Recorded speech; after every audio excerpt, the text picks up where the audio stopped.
Le plus beau de tous les navires arrivés à Marseille depuis la renaissance du port, c'est celui qui amène d'Odessa près de 2000 prisonniers français libérés par l'avance soviétique. Une des joies de la victoire, c'est de voir revenir ces hommes dont l'absence a été pour la France entière à la fois un chagrin et un remords.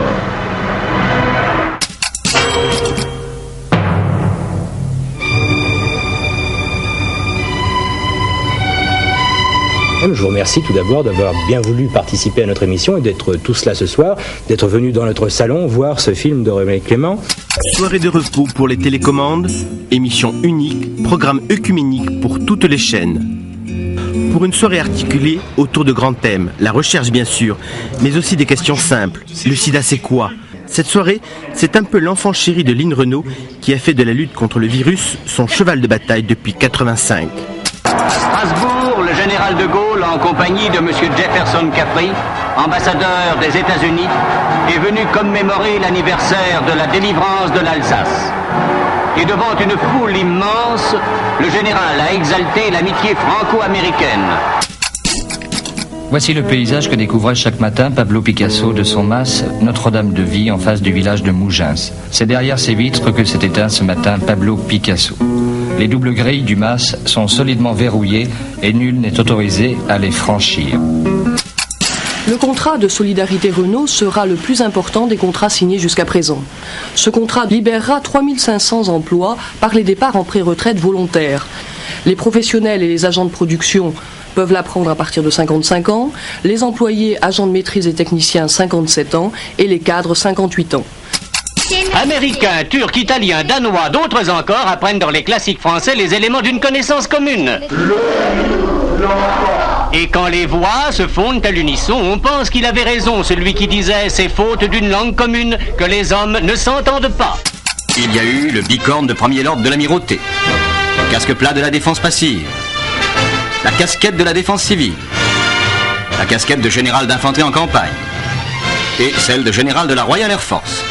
Il y eut le chapeau de cow-boy, si commode pour le métier de paysagiste, le bonnet de fourrure des hivers moscovites, le chapeau de velours emplumé de chevalier de la Jarretière et la toque de docteur honoris causa de quelque université.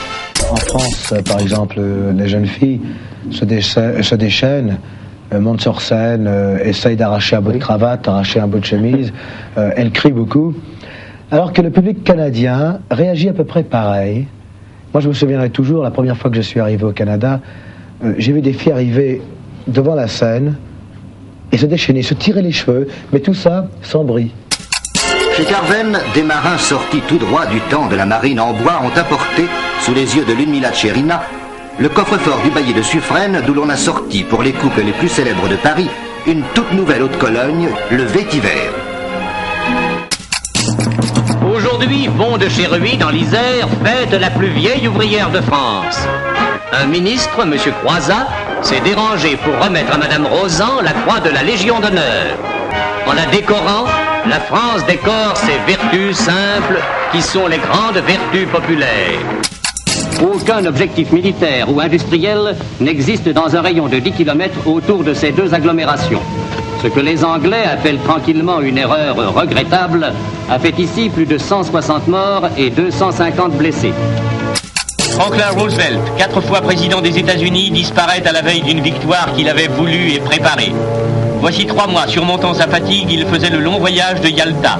Et de retour à Washington, il proclamait devant le Congrès américain les résultats d'une conférence au cours de laquelle ont été jetées pour l'avenir les bases d'un monde meilleur.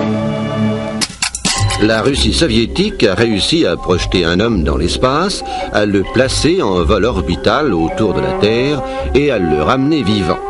Cet homme, c'est Youri Alexeyevitch Gagarin. Il a été lancé à bord d'un engin dont le poids atteignait le chiffre formidable de 4725 kilos.